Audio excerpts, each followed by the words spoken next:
Hola, buenas tardes, buenos días, perdón, me adelanté. Vamos a empezar la segunda jornada del programa Flash. Hoy vamos a trabajar con Jaime Ruiz Martínez, que es quien es artista y que nos acompañará el día de hoy para platicar de prácticas colectivas.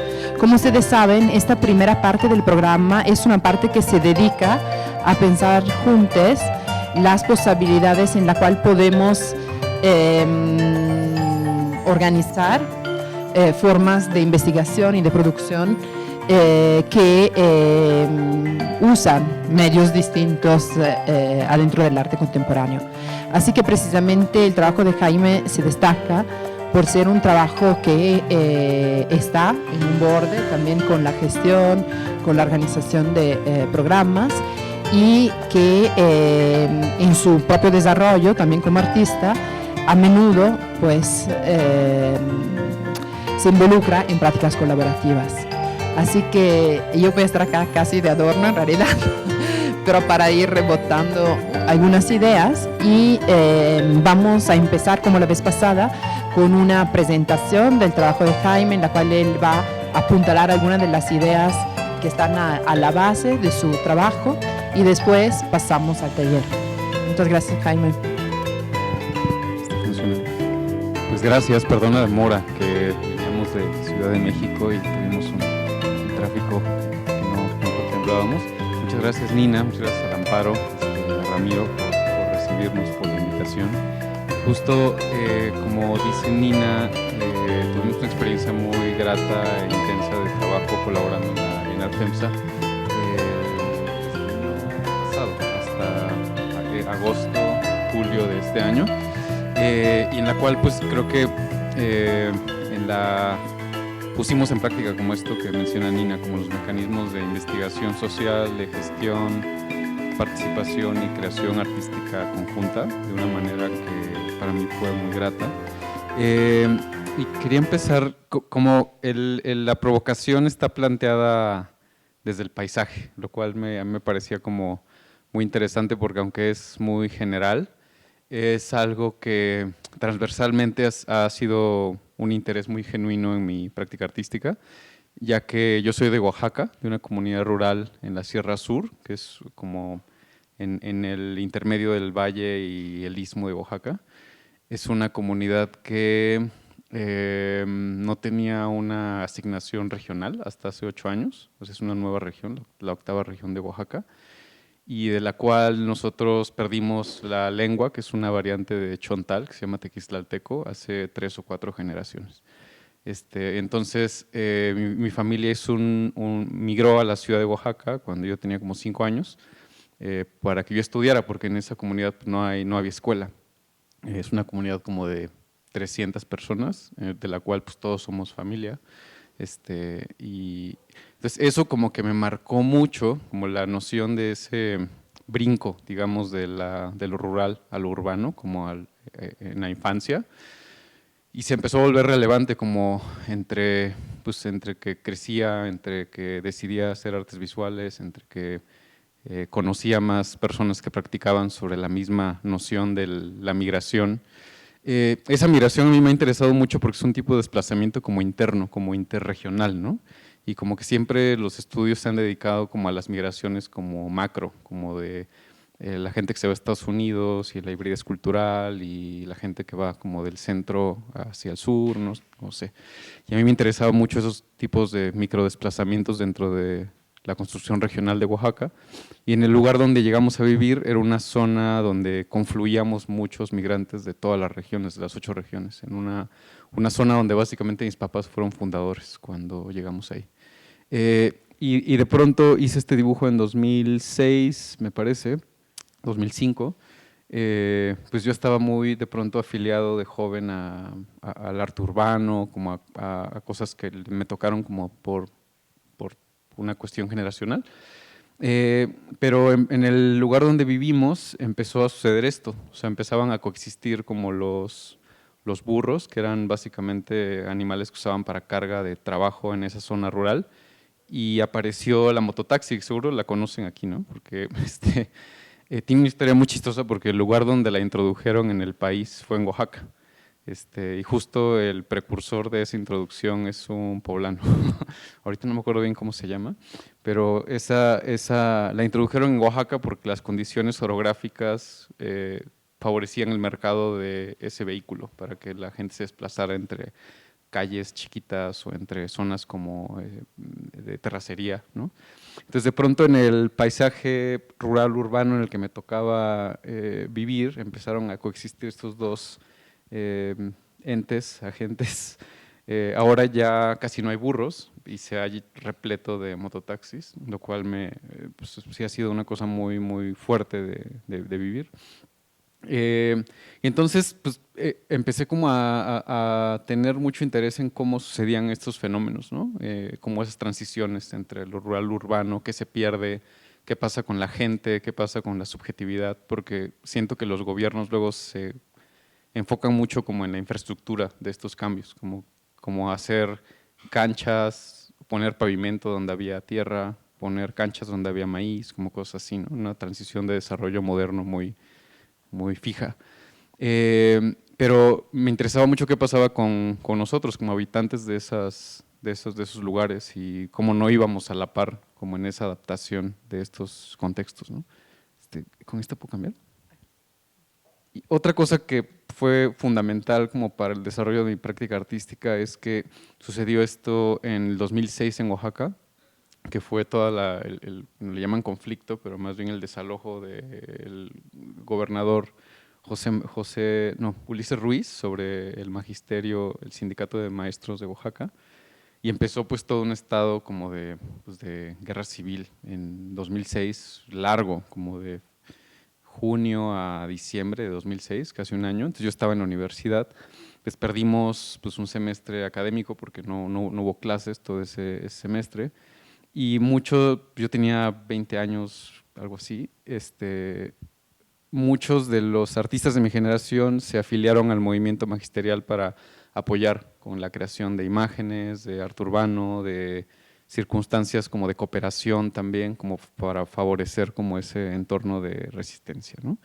Esto pues fue bastante germinal, como algo que marcó a mi generación. Casi todos están dedicados a colectividad, a arte urbano, a stencil, a cosas como de un lenguaje contestatario que hoy en día ha sido cooptado también por la gentrificación y el turismo, cual es bastante interesante.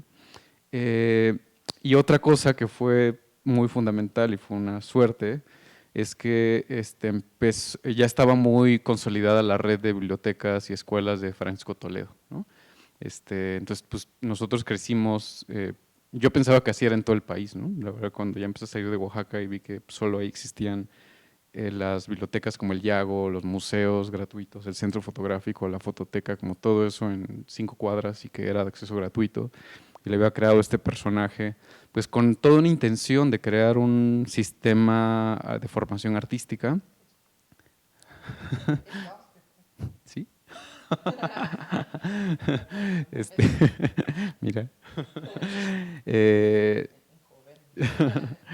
Entonces, pues yo me formé como en todo ese ecosistema, ¿no? Creado por Francisco Toledo, y me tocó luego como pues yo creo que tercera generación, porque digamos que quien germinó toda esta escena como de construir infraestructura para jóvenes artistas fue Tamayo, luego le siguió Toledo y luego le siguió Demián Flores. Entonces Demián Flores creó este espacio que se llamaba la Curtiduría.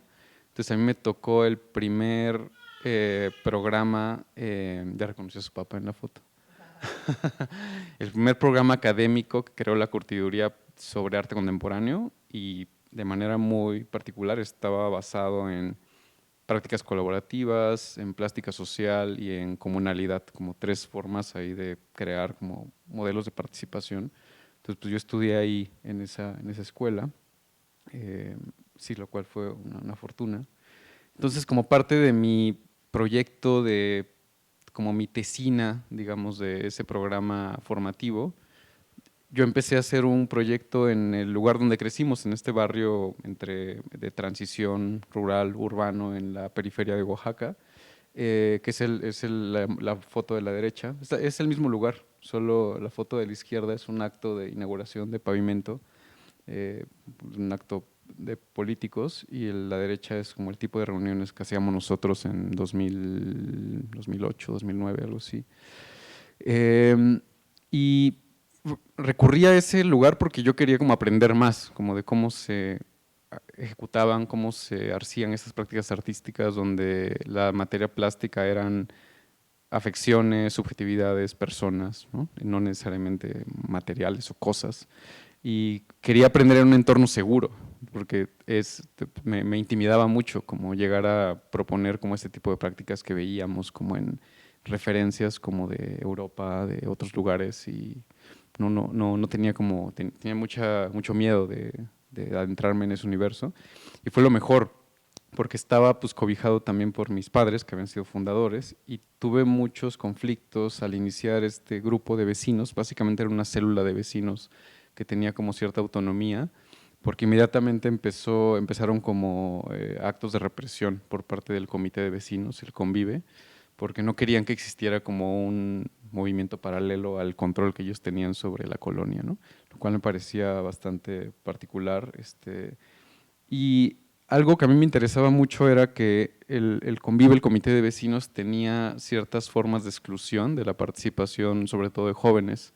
Por ejemplo, no podías ser parte del comité de vecinos si no eras propietario y si no tenías más de 18 años, ¿no? Entonces eso de alguna manera mediaba las circunstancias de participación.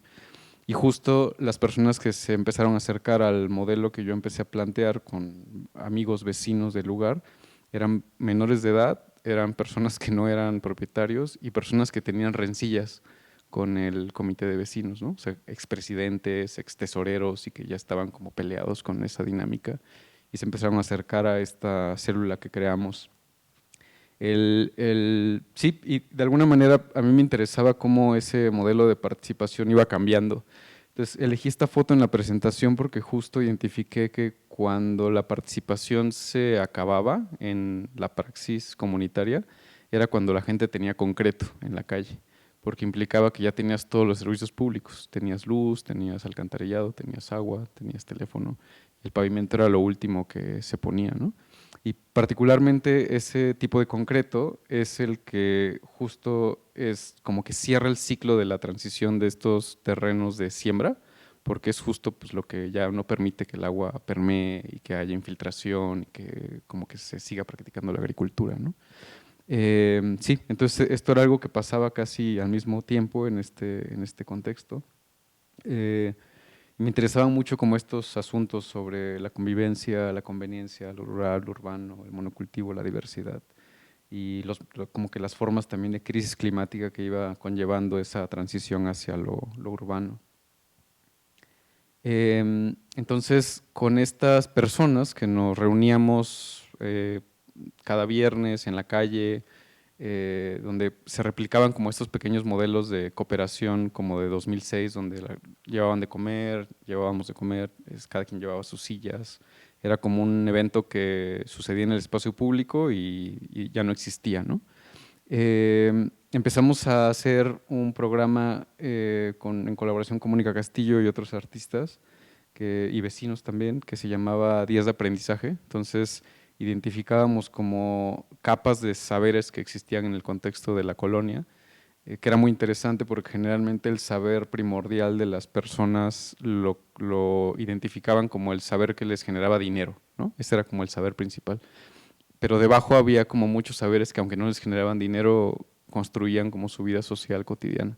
Entonces, por ejemplo, Elodia, que es la persona que está con el huipil del Istmo en medio, ella vendía joyería en el centro de la ciudad de Oaxaca, pero como pasatiempo o porque había crecido en el Istmo, hacía bordado ismeño, ¿no? Entonces hacíamos talleres. Ana Hernández, que es otra artista que está al lado de ella, es del Istmo también, y entonces uníamos a Ana como una agente invitada y a Elodia y hacíamos un taller en su casa. Entonces eran talleres que pasaban los fines de semana, los domingos, en las casas de los vecinos, como ocupando ese espacio como un lugar de pedagogía no formal, ¿no? Y nosotros pues, solo hacíamos la gestión, la invitación, como generábamos el vínculo entre las personas para que pudiera suceder. Y ese modelo lo estuvimos llevando a cabo como 2 años, tuvo muchas complejidades porque pues, luego se perdían cosas, costear materiales, no sé, como la narrativa también del proyecto era muy compleja porque pues esto pasaba los domingos y solo lo podías ver si estabas ahí, pero si lo contabas a alguien parecía que era una farsa, ¿no? Y ese era el modelo ahora se llama el proyecto Lugar Común, como de ocupación del espacio público, de abrir espacios privados de vecinos. También era una fiesta, había mucho protagonismo y mucha fuerza de la cultura ismeña, que pues, es súper fuerte en Oaxaca. Entonces empezábamos a hacer como una fiesta recurrente en relación a la cultura ismeña. Esta es otra, también una panadería, que es de la mamá del chef Luis Arellano, que en ese momento no era tan famoso, que es como el brazo derecho de Enrique Olvera. Él es de mi edad, crecimos juntos ahí en ese barrio, y su mamá tiene una panadería, entonces hicimos algunos talleres de pizza en ese lugar. Y en paralelo empezamos también un proceso de reconstrucción de la memoria fotográfica de la colonia, porque pues, la colonia se llama Patria Nueva, nosotros llegamos ahí cuando ya se llamaba así, pero los habitantes que la fundaron empezaron a morir, entonces nos empezó a dar como una especie de ansiedad de querer recuperar esa memoria. Y esta foto como que la escogí en particular porque este es el terreno donde está la casa ahora de mi mamá. Justo ese proceso de urbanización ahora ya no nos permite ver esa montaña, que era muy bonita, es muy bonita, pero ya no se puede ver básicamente. Esta foto debe ser como del 86, algo así. Y esos son mis tíos, mi papá, es mi papá, son vecinos que… mi tío es el que está poniendo el letrero porque era rotulista, entonces él patrocinó el rótulo de los letreros. Pero esta foto la encontramos en el acervo familiar de otras familias, no en la mía, ¿no? Entonces eso era muy interesante en esa reconstrucción del acervo fotográfico, que empezabas a construir memorias como ajenas, incluso la tuya, la propia a partir de los demás.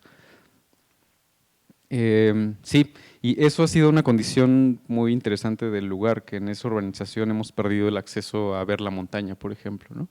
Que eso es algo que yo extraño mucho de que ahora vivo en Ciudad de México, ya no vivo en Oaxaca, que es muy raro en la Ciudad de México ver un atardecer, ver las nubes, ver la montaña, y eso es algo que empezamos a perder también en el proceso ahí en el barrio.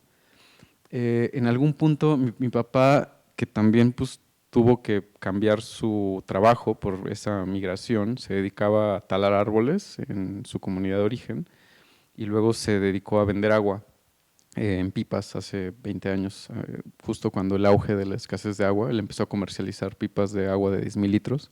Entonces yo empecé como a relacionarme mucho con eso porque nos tocaba, teníamos una casa que estaba llena de contenedores de agua, ¿no?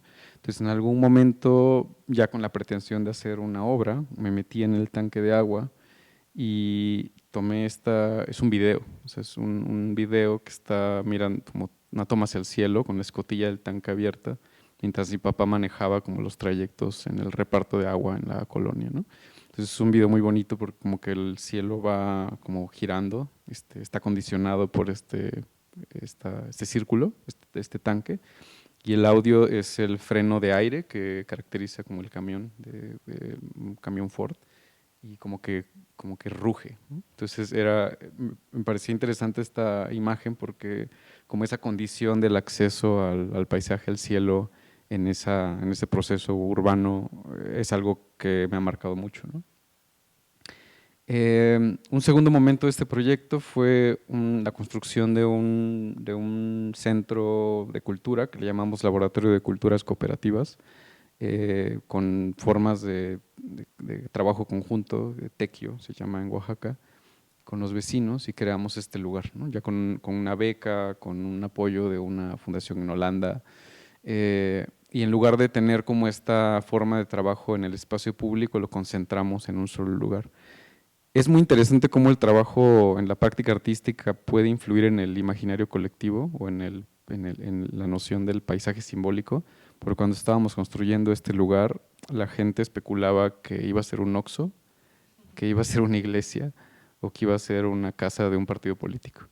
pero no, como nosotros estábamos creando nuevos datos sociales de participación artística en el lugar, no existía ese antecedente, ¿no? Entonces no había manera de que las personas imaginaran que iba a ser un proyecto de arte, un centro de cultura con esas características. Hoy en día ya, ¿no? Hoy en día cuando ven que andamos haciendo cosas por ahí, pues esos son los del lugar común que ya andan haciendo ahí cosas, ¿no?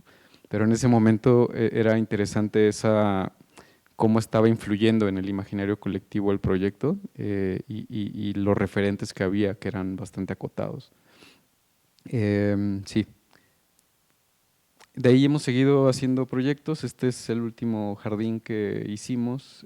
El arquitecto de la extrema derecha se llama Diego Borrell, colaboramos con él. Pues, son los amigos que seguimos siendo parte de la red del lugar común en Oaxaca. Y creamos en diciembre del año antepasado este jardín. Tiene una cocina, una estufa de barro al centro y tiene como una noción como de anfiteatro. Tiene un nivel para niños y un nivel para adultos y una jardinera. Entonces lo creamos en 3 semanas, lo construimos de cero, ¿no? Ser un lugar así baldío y lo construimos de cero. Pues esas han sido como las acciones donde pues, yo he estado como aprendiendo a generar como esa práctica comunitaria, a mantenerla vigente, digamos, en el entorno urbano, dado que sí es una condición que esa colectividad se va como perdiendo entre los procesos de privatización. Y esta foto es muy importante para mí porque en algún momento invitamos a Jaime Luna, que es el personaje que apenas se ve ahí en la derecha, a una plática ahí en la colonia, a hablar de comunalidad, que es como la gran teoría que ahora está como muy en boga de los pueblos mancomunados de la Sierra Juárez de Oaxaca y del cual pues Jaime Luna, Floriberto Díaz, ahora también Yasnaya Elena, Luna Marán son practicantes y herederas de esa praxis. Y platicando con Jaime, pues, le preguntábamos si era posible, si él creía que era posible que esas prácticas de la comunalidad serrana pues, se pudieran adaptar como a otros entornos o urbanos o del arte, ¿no? Que son bien diferentes. Y él decía que creía que no era posible, que él creía que eso era solo una posibilidad de la Sierra Juárez de Oaxaca por su legado y su compartir natural. Entonces para mí empezó a ser como un desafío esa plática con Jaime de, bueno, vamos a ver si se puede, si no se puede, a poner en prueba estos modelos en otros lugares. Y como era muy intenso, como pueden ver, como es muy intenso, como esta cuestión de la práctica social, comunitaria, porque es todo el tiempo estar negociando con personas, teniendo problemas con autoridades, haciendo reclamos, haciendo gestión, es como muy intenso. Entonces yo empecé a desarrollar un lenguaje gráfico para mí, como un proceso más íntimo de aprendizaje, como para poder entender qué estaba pasando y cómo iba cambiando en el largo plazo mi afección de interactuar con las otras personas, ¿no? Porque había situaciones que a mí me traumaban, me marcaban y que solo las iba pudiendo comprender en el largo plazo, ¿no? Entonces empecé como a desarrollar un lenguaje gráfico como para dibujar lo que podía entender, lo que reflexiones que iban cayendo de pronto. Empecé a recurrir como a una mezcla entre dibujo figurativo, entre diagrama, a escrituras como muy abstractas, como para poder ubicarme en esa dimensión. Generalmente son cosas que hacía como posterior a esos como eventos como sociales. Bueno, este es muy concreto, ¿no? Estas afecciones rurales, afecciones urbanas y cómo están entrelazadas. Algunas metáforas que me servían mucho eran de pronto los lenguajes que usaban para los códices, el códice Ñahuitlán, justo, que es un códice mixteco que siempre me ha interesado y que es justo el primer códice, de los primeros códices hechos por indígenas bajo el régimen colonial. Entonces justo hay una mezcla de lenguajes como en lucha, como el lenguaje indígena y el lenguaje occidental, como tomando posesión de él. Sí, entonces empecé a hacer como esa práctica que hasta hoy en día pues la sigo haciendo, como después me empezaron a servir justo para dar talleres, para compartir como los procesos en otros contextos, lo cual fue también como muy interesante. Este era, por ejemplo, uno sobre la desigualdad y las formas de racismo que había como en los proyectos sociales y comunitarios. Y empecé a recurrir como a este lenguaje también como de la representación de animales, porque me parecía que de pronto había como una mayor flexibilidad o cierta organicidad en esos entes. Este es uno ya como más reciente, pero justo, sí, como que me ayudaba mucho como a ordenar y a articular como ideas y conceptos para comprender como la profundidad de las prácticas sociales, ¿no? Eh, Siento que también era algo muy particular del entorno en Oaxaca porque está muy viva como esta huella colonial, está muy viva como las reflexiones sobre los efectos del colonialismo en Oaxaca y al mismo tiempo está muy ferviente como la lucha por esta como autonomía, tanto desde la comunalidad, pero desde ejercicios más eh, ligados a la cultura contemporánea como Toledo, ¿no? Em, Sí, entonces son como dibujos que hago como muy cotidianamente. Hay unos que son como más abstractos, menos claros que otros.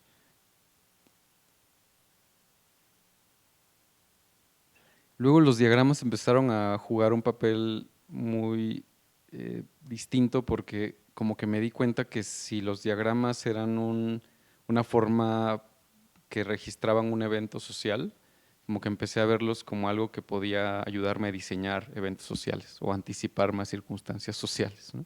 Entonces, por ejemplo, en 2019 me comisionaron un proyecto para una exposición que se llamó Hacer Noche en Oaxaca, y la dirigió Elvira Diangani, que es la directora del Museo de Arte Contemporáneo de Barcelona, y le propuse hacer un programa de televisión reviviendo un libro que se llama Atardecer en la maquiladora Utopías de Robert Valerio, que es un libro de los 90, sobre una crítica al arte en Oaxaca, ¿no?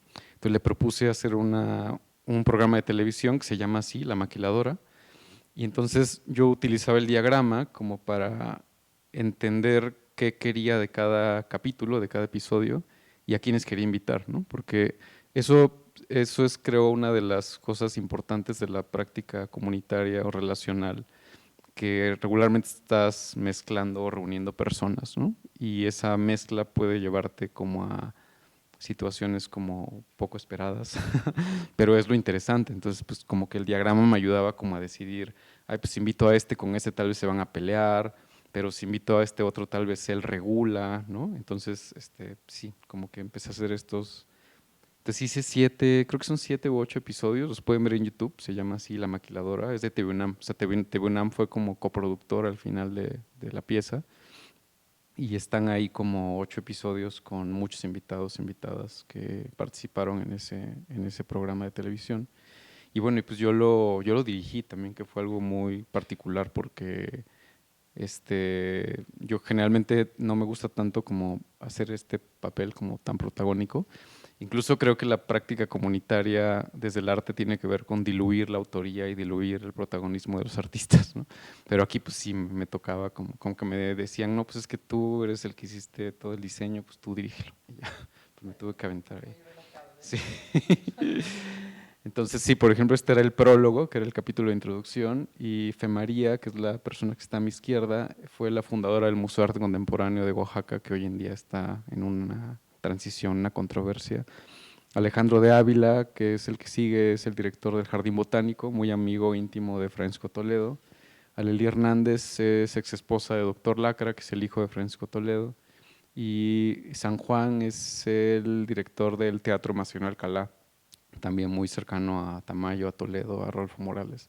Entonces era un episodio como que hacía una introducción como a ese espacio, esa condición crítica del arte en Oaxaca hoy en día, ¿no? Entonces eso fue interesante, cómo el diagrama empezaba a jugar esa doble función, como que antecedía o era un efecto post-social. Esa misma fórmula la utilicé ahora en este proyecto que hicimos con Nina y Taniel y Morales en Guanajuato para la Bienal FEMSA, en el cual diseñamos un programa de entrenamiento deportivo basado en el básquetbol, en la práctica del básquetbol, Entonces me di cuenta que el básquetbol tenía también dentro de su lenguaje gráfico esta condición de unir personas, generar movimientos, no sé, como unir emociones también, que eso me parecía importante. Y a través de una serie de diagramas, creamos un programa de entrenamiento para artistas, ¿no? Que básicamente era un programa de cómo generar fibras colectivas, empatías comunitarias, acelerar ciertos procesos de confianza que tal vez en un entorno como la escuela, por ejemplo, empiezas a generar como intimidad, confianza con tus compañeros en un mes, y aquí lo hicimos en 2 días, ¿no? Como en 2 días de trabajo ya había como mucha empatía y dinamismo ahí con el grupo. Esto fue este año. Sí, esta otra foto. Aquí tenía como más cosas, pero entre que el retraso y tal, quiero como ser más breve. Pero esta foto de Jaime Luna, pues me sigue como persiguiendo como ese desafío de que lo comunal, la comunalidad no es tan adaptable para entornos como el del arte. Hoy en día estoy bastante decepcionado de ese desafío y convencido un poco de Jaime, porque sí me mudé a la Ciudad de México, estuve dirigiendo el Departamento de Educación del Museo Tamayo 5 años, eh, y la verdad que pues estas como tradiciones que hay en la práctica artística occidental, que es pues privilegiar al individuo, las prácticas colectivas desde el arte de pronto tienden más a generar como formas de lucha, de desafíos, de poder, que generan su disolución. Y siento que hoy en día también hay muchos ejercicios de cooptación, donde los agentes culturales que pretenden como generar todavía sistemas como coloniales de violencia, opresivos, ahora hablan de la comunalidad o de lo comunitario para generar esas formas de violencia, ¿no? A mí pues me ha tocado desempeñarme en los departamentos de educación y creo que justo es una moneda, como una moneda de cambio que en América Latina se ha como apropiado como estas grandes fuerzas hegemónicas para aparentar que están generando formas de inclusión comunitarias, generando, no sé, sí, como empatía con los excluidos, pero en la grande esfera donde están las exposiciones individuales, como que las formas de dirigir museos, sigue teniendo como muchas fallas ese sistema, ¿no? O formas de opresión. Entonces, luego sí, como que ha sido bastante incómodo para mí como saberme que por venir del sur, por mi color de piel, por mi práctica, de pronto nos usan como para generar como una apariencia, ¿no? En el entorno del arte. Este fue uno de los últimos diagramas que hice para una comisión del SPAC, un proyecto en Ciudad de México, que era justo para reflexionar sobre cómo la institución, si la institución era una casa y si la institución generaba formas de domesticación, ¿no? O sea, como entre la domesticación, la institución y el museo. Y entonces empecé como a hacer ahí un tejido de conceptos que me han ido como, se me han hecho vigentes cada día, justo de lo que les decía, ¿no? Como esta cosa de el museo, que digo, ahora estamos en un museo y creo que esto que pasa aquí, como el reunir personas que vienen de pronto de diferente clase, raza, privilegios, es una forma ya de como de provocación, como de qué puede suceder, que vamos a verlo más adelante en el taller. Pero justo los museos siento que son como la antítesis de ese entramado comunitario como con el que trabajamos en Oaxaca en este proyecto, ¿no? En Lugar Común. En el Tamayo pues me tocó este desafío de que no hay un barrio, ¿no? O sea, como que está en medio del bosque de Chapultepec, y justo teníamos muchas bromas de que tal vez la comunidad alrededor eran las ardillas, por ejemplo, y que habríamos que trabajar para las ardillas, ¿no? Pero entonces empecé a hacer como un ejercicio que hoy en día se me hace muy valioso, que es de pensar a la gente que construye el museo como una comunidad o como un entramado comunitario hacia adentro, ¿no? Porque generalmente se piensa como que el museo se debe a sus públicos, y entonces la gente que trabaja adentro no pertenece como un entramado comunitario, más bien lo propicia para otros, ¿no?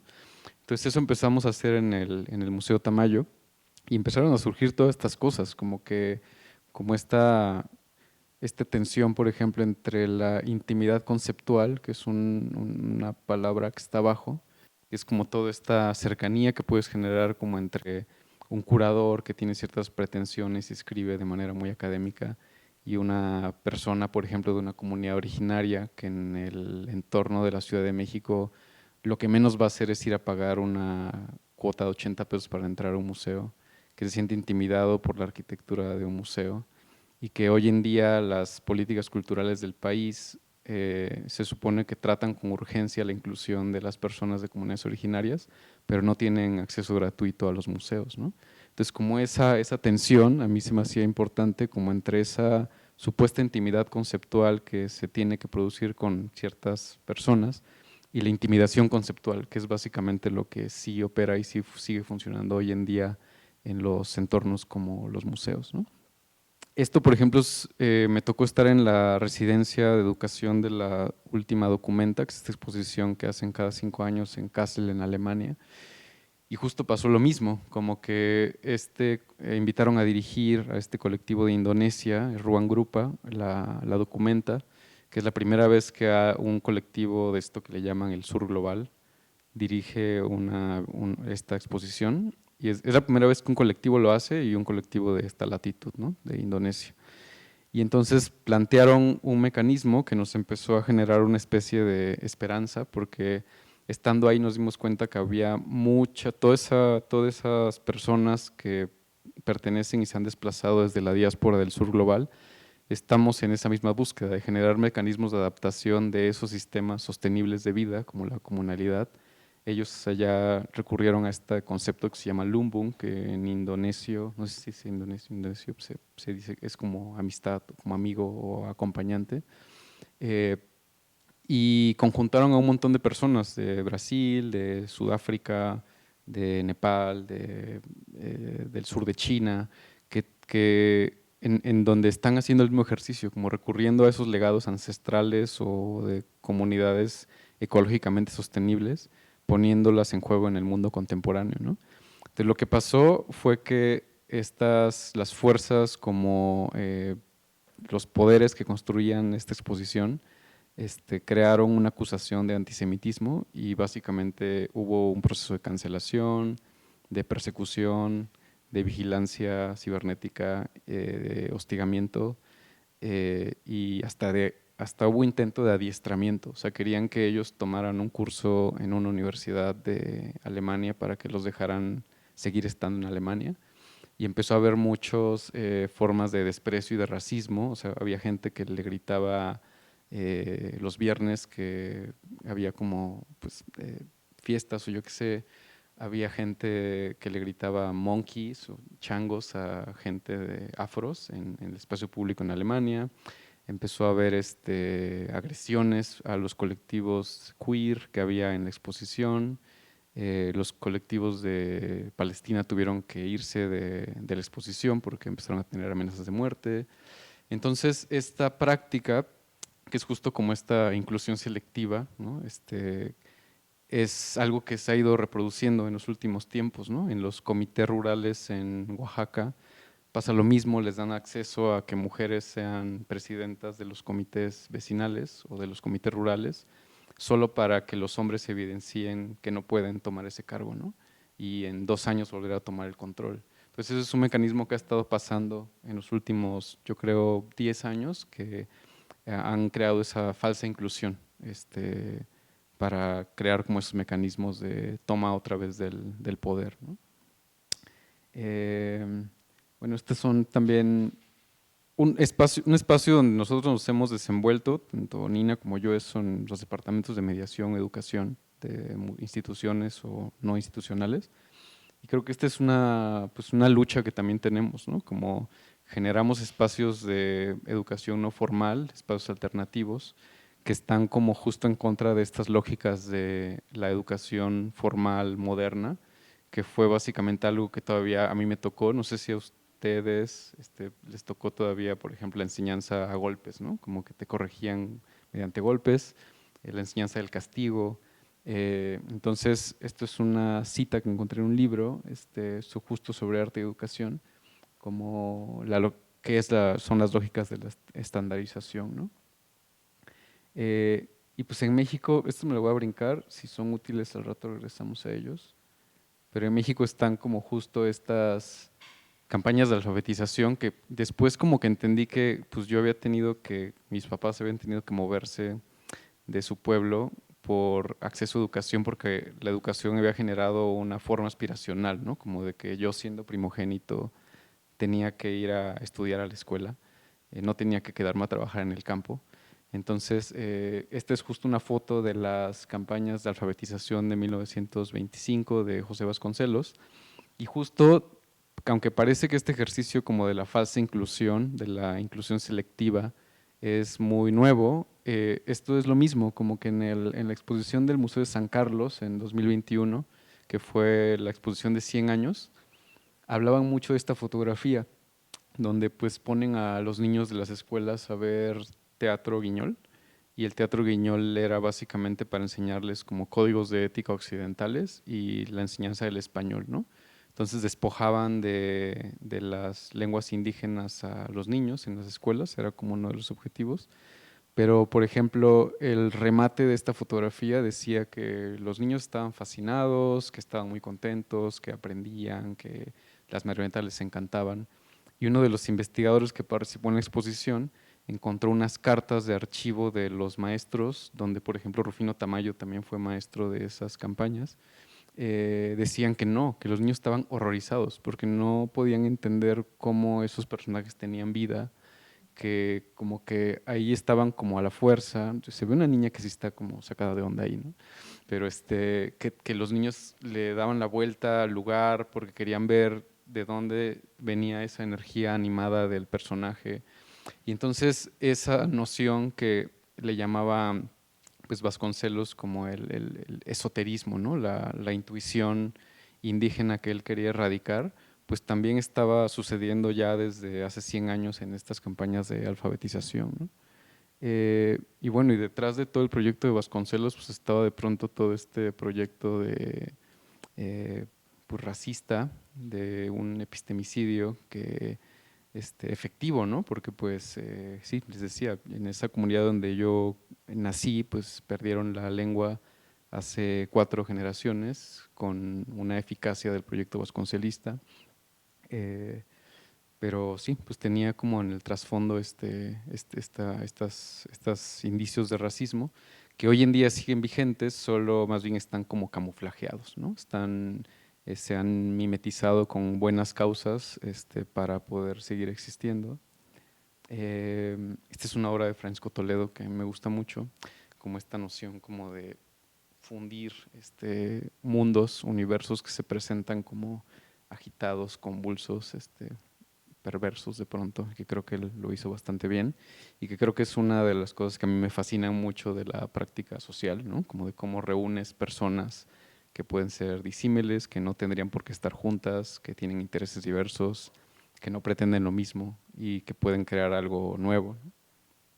Sí, y hablando de el proyecto que Nina hizo para la Bienal FEMSA, que lo llamamos como piel al proyecto global, y el Nina era 100 microhistorias, historias de piel. Ajá. Sí. Y justo en algún punto invité a Uber Martínez a un simposio sobre destrucción en el Museo Tamayo, y él es un poeta mepa de Guerrero, y tiene un libro que se llama Gusanos de la Memoria, y justo habla como con esta condición de que de las cicatrices, de los nudos, de amarrar con las palabras, de crear como otras formas de contar historias. Y creo que eso también es algo que nos caracteriza mucho en el entorno de lo social, ¿no? Como cómo reivindicar esas narrativas.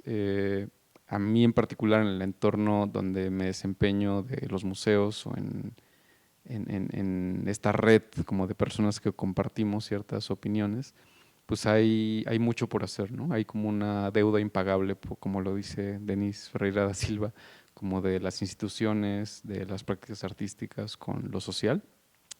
Y Uber para mí ha sido como alguien que me ha enseñado mucho también como a seguir ese camino, ¿no? y tal vez me quisiera quedar aquí y ya, pues seguir platicando con ustedes y hacer los ejercicios al ratito sobre esto. Creo que seguramente van a haber varias preguntas porque me pareció increíble tu presentación. Entonces, bueno, pues antes que nada les dejo la palabra. No sé si alguien quiera preguntar, dialogar, decir algo. Hola, buen día. Muchas gracias por compartirnos esta parte. La verdad a mí eso de la comunidad se me hace bien interesante y sí quisiera preguntarle, como con qué topes llegó a cruzarse para que después pudiera generar toda esta sinergia y de qué manera los resolvió. Porque creo que al ser cada uno un ente diferente con diferentes maneras de pensar, costumbres y de todo, pues sí hay como algunos choques. No, todo el tiempo. O sea, creo que tengo más enemigos que amigos ahora. Este, sí, es esto una lucha, porque solo este hecho de… Es una cosa también como perversa, porque esto que les decía de que pones a gente reunida que tú de antemano sabes que puede haber un conflicto, pero ese conflicto puede ser la materia prima para crear una cosa como revolucionaria o cambiar los datos sociales que están pasando como en donde vivimos. Em, Porque sí, por ejemplo, la condición de la gestión pública a nivel político es que siempre va a ser paternalista, ¿no? Y van a decidir por ti cosas que tal vez no quieres. Entonces siempre estandarizan. Esa lógica de la estandarización también sucede, por ejemplo, en las canchas deportivas, en los gimnasios, esos gimnasios al aire libre que ahora hay por todos lados y todos son iguales, ¿no? Entonces justo esa lógica que promovíamos nosotros en lugar común era que pudiéramos decidir nosotros nuestro espacio público. Pero eso implicaba pues toda una serie de desafíos, ¿no? Sí, pues me ha tocado de todo, o sea, en ese periodo que estuve en lugar común en Oaxaca, me tocó, por ejemplo, una acusación de que robaba niños, que yo creo que ha sido lo más fuerte. Te voy a contar las más fuertes, ¿no? Pero una de que yo robaba niños y fue solo por, o sea, no supe por qué fue. De ahí pues pasaron como 10 meses. Me ayudó mucho que mi mamá haya sido de las fundadoras de esa colonia porque la colonia me defendió de esa acusación. En otro lugar no hubiera sido lo mismo. Pero después hablé con la persona que había hecho la acusación y fue algo muy particular que luego le agradecí mucho porque me lo había dicho porque ella venía de una comunidad en la sierra cerca de Tehuantepec, en Oaxaca, en Jalapa de Díaz, y ella había visto que yo llevé una vez a una persona de tez blanca, ¿no? Y ella estaba horrorizada con esa persona. Le llamaba lingüista, pero le llamaba lingüista como con desprecio. O sea, no es que ella es un lingüista, ¿no? Como así, y temblaba y se ponía muy mal. Y eso me contó la historia que ella había tenido que emigrar en los 70s a esa comunidad en Oaxaca, en el centro de Oaxaca. Había tenido que dejar de manera forzada su comunidad de origen porque habían empezado a llegar practicantes de lingüistas norteamericanos que aprendían chinanteco, que era la lengua que ella hablaba, para evangelizar. Y entonces, en los 70s, o sea, bien reciente. Y ella había tenido que dejar su comunidad de niña, se había tenido que ir con unos tíos así para… Entonces para ella un lingüista era alguien que le iba a despojar de algo y que básicamente era alguien de tez blanca, ¿no? Y entonces ella empezó a entrar como en pánico porque creía que yo estaba como pretendiendo hacer lo mismo, ¿no? Como empezar a llevar lingüistas y evangelizar y algo, como y entonces hizo esa acusación como para contener que yo ya no siguiera haciendo cosas en el espacio público de la colonia. Y me pareció súper válido, ya que me contó todo eso, ¿no? Por ejemplo, esa ha sido una de las cosas como fuertes. Pero sí fue como con entre tener que limar como ese acto de violencia, ¿no? O sea, como insistir en ese acto de violencia y ver de dónde viene esa cicatriz, de dónde viene ese trauma.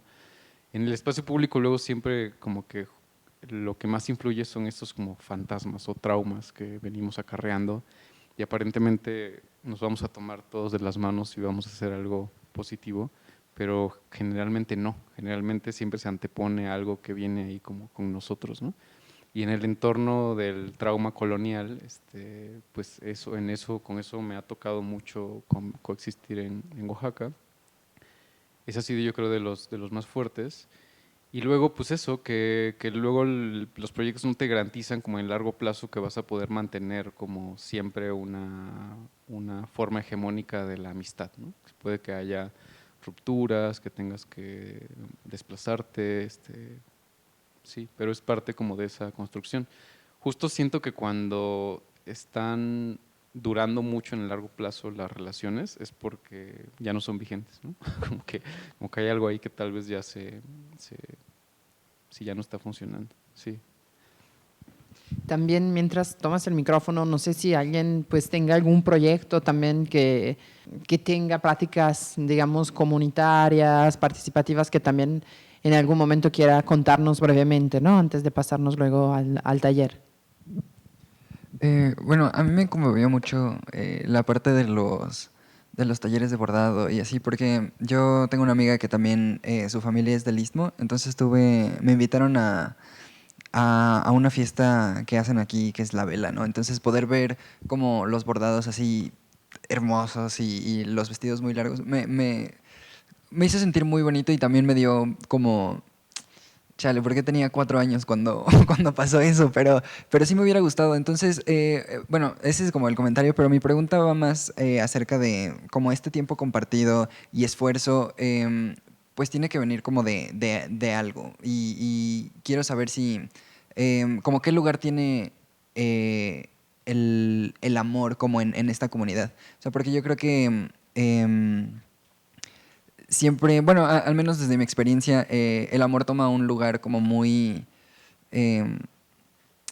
muy al centro y creo que cuando se comparte como este conocimiento y tiempo y esfuerzo y ganas, creo que, o sea, creo que también viene de ahí, pero me gustaría saber como eh, desde su perspectiva, habiéndolo vivido, como,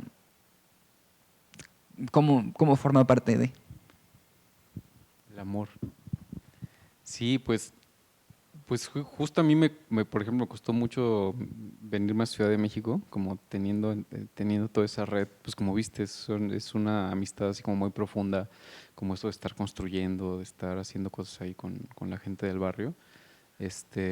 Sí me costó mucho, pero creo que es algo muy fundamental. Algo que caracteriza, por ejemplo, la economía como de la comunalidad. O sea, son como 4 principios. No recuerdo ahora bien, pero según yo es como la tierra, o sea, el territorio compartido, la naturalotría, que es como cuidar los elementos de la naturaleza, la festividad, que es sí, la fiesta, por eso la vela ismeña es muy importante. Y un cuarto es pues el trabajo comunitario, que es lo que le llaman tequio, pero ahora está muy desarrollada una teoría que le llaman como la economía del don. Ajá, que es es más, se tendría que traducir más como la economía del regalo, ¿no? Como algo que tú das como hacia las personas, hacia los demás, y que es como la materia plástica, ¿no? Como lo que va a generar que empiecen a suceder cosas. Em, yo siento que nosotros, siendo artistas, generando prácticas sociales, te decía les decía que tenemos que ubicarnos como en esta noción de que no es que haya una brecha como entre el arte y la sociedad, sino hay una deuda como entre el arte y la sociedad. Y si hay un agente en la producción simbólica de conocimiento, de acumulación de capital, que puede sacar provecho de esas prácticas sociales, somos nosotros los artistas, ¿no? O sea, por ejemplo, algo que nos dábamos cuenta en el proyecto en Oaxaca es que nosotros teníamos que de pronto dar más porque obteníamos más, ¿no? Por ejemplo, yo estoy ahora aquí porque pues empecé a acumular capital de esas prácticas sociales, ¿no? Y ahora pues puedo dar talleres, tener un trabajo, viajar, tener una práctica como más consolidada de toda esa experiencia. Y entonces yo, pues, a cambio, yo sentí siempre una deuda con este contexto, tanto que hoy en día sigo haciendo cosas para gestión de fondos, para aplicar a becas, para asesorar a mis amigos que se quedaron ahí, que empezaron a agarrar también como vuelo mediante el proyecto. Sí, porque siento que es como eso, como les decía, como una deuda impagable, ¿no? Porque nosotros como artistas somos una gente que acumula capital por, por, por naturaleza, ¿no? Gracias. Hola Jaime, pues agradecerte mucho. Justo con Fernanda y yo, que ya no está aquí, creo que le voy a pasar todas las notas, fotos de los dibujos. Creo que le hubiera encantado escucharte, que nos nutre mucho tu experiencia. Creo que da para pláticas infinitas, muchas preguntas complejas, ¿no?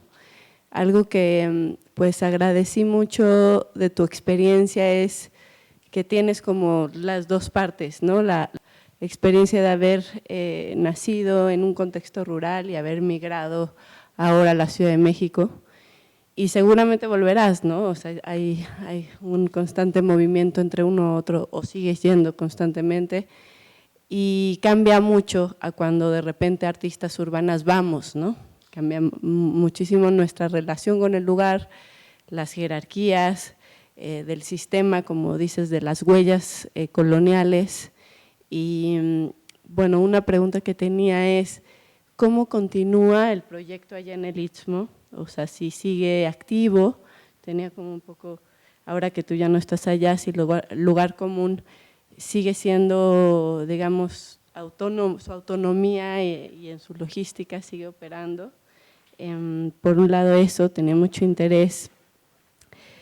Y por otro lado también en esto que mencionabas sobre cómo las prácticas participativas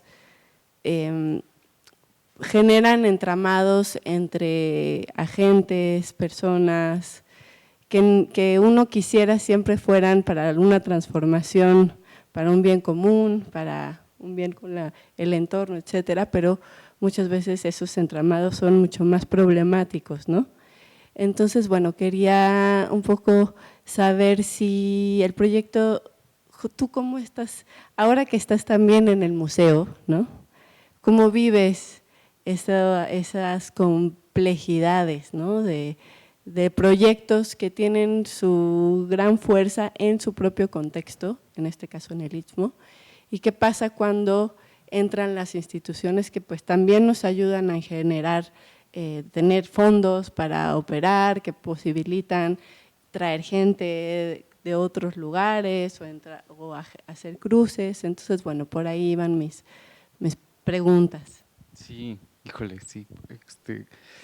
Pues el proyecto está en Oaxaca de Juárez, pero en la orilla, como en un barrio que se llama Pueblo Nuevo, como cerca de Etla, en esa dimensión de Oaxaca.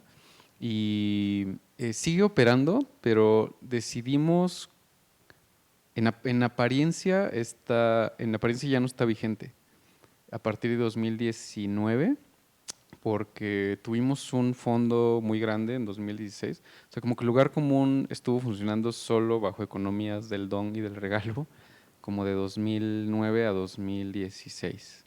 En 2016, por la acumulación de capital que teníamos simbólico, aplicamos una beca, nos dieron un montón de dinero de Holanda, nos hicieron hacer una asociación civil, una cuenta bancaria, tener un contador, auditorías. Fue una mutación bastante drástica. Y estuvimos 3 años trabajando con el fondo holandés.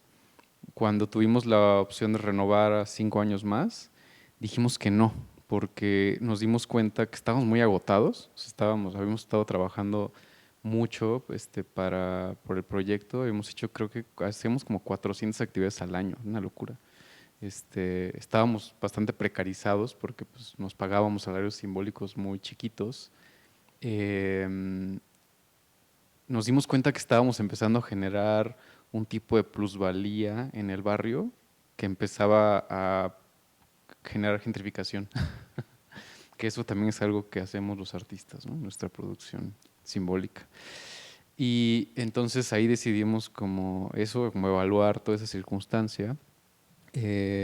Tal vez eso también tiene que ver con esto que decías tú como del amor, ¿no? Como que había una complicidad muy grande en este grupo de lugar común, que sí podíamos como de pronto entre todos identificar y hablar de estas cosas como con una especie de lenguaje compartido, ¿no? Empezaba a haber mucha especulación como de pronto sobre mí, como si yo quería ser un candidato político porque tenía tanto protagonismo en el proyecto. Y entonces empezamos a conocer una vertiente que viene mucho de Uruguay, que se llama invisibilidad estratégica. Entonces son como los proyectos sociales, comunitarios, que por estrategia empiezan a bajar su perfil, como justo para empezar a minorar la plusvalía que pueden generar en el espacio público y por ende gentrificar, y para que no haya tanta especulación simbólica alrededor de ellos, ¿no? Bueno, bajas también la carga de trabajo, bajas como las responsabilidades, y es una especie como de crecimiento, ¿no? Entonces, pues hicimos este último jardín hace 2 años con un apoyo del PAC, y ahora una de las personas que yo creo que es la persona que más se ha transformado por el proyecto, que se llama Nayeli, que es una vecina también, que ella tuvo su primer trabajo saliendo de la universidad, fue ser la coordinadora de este programa ya con la beca grande de Holanda, y ella tenía un salario de tiempo completo, sí que era el único, ¿no? Y ella ahora se volvió una activista feminista muy fuerte, trabaja en una escuelita feminista. Están ahora como formando una asociación civil en paralelo al Lugar Común, con el CB del Lugar Común, o sea, están utilizando el CB del Lugar Común para crear otra AC de puras chavas, aprovechando como la carrera y la legitimidad del proyecto, ¿no? Para no tener que esperar estos plazos de mínimo 4 años para hacer una entrega autorizada y todo eso, ¿no? Entonces creo que por ahí va, sigue existiendo el proyecto, sí, pero como con esas características, sí. Y lo que decías, lo que me ha pasado ahora en los museos en Ciudad de México, es que sí, es como que sí tengo como una especie de decepción, como de que no hay esos mecanismos de adaptabilidad, como por más que, sino que más bien ya ahora estas agencias han cooptado como toda esa fuerza, ¿no? Pues los políticos ahora usan mucho la palabra tequio para referirse a cosas que no son, a sistemas de acarreo básicamente. Esta cosa de que en la política federal las personas de comunidades originarias son importantes, pero no tienen acceso gratuito a un museo. Sí, yo acabo de renunciar a un proyecto en la Colonia Guerrero, que estuve haciendo la investigación de 150 años de la Colonia Guerrero, con todo este repertorio de experiencia de prácticas comunitarias en la Ciudad de México, y de pronto me di cuenta que pues, el director de la institución que me contrató para hacer este proyecto pues tiene denuncias de violencia laboral, es un misógino, está como ocupando todo eso que yo estoy haciendo como un discurso para como simular que él también es parte de eso, y entonces renuncié a él como porque pues, era una contradicción ética básicamente, ¿no? Sí, entonces eso ha sido como mi presente como de esta como desafío, ¿no? De cómo encontrar estas formas de coexistir, como en estos brincos que dices, ¿no? Como estas idas y vueltas, pero creo que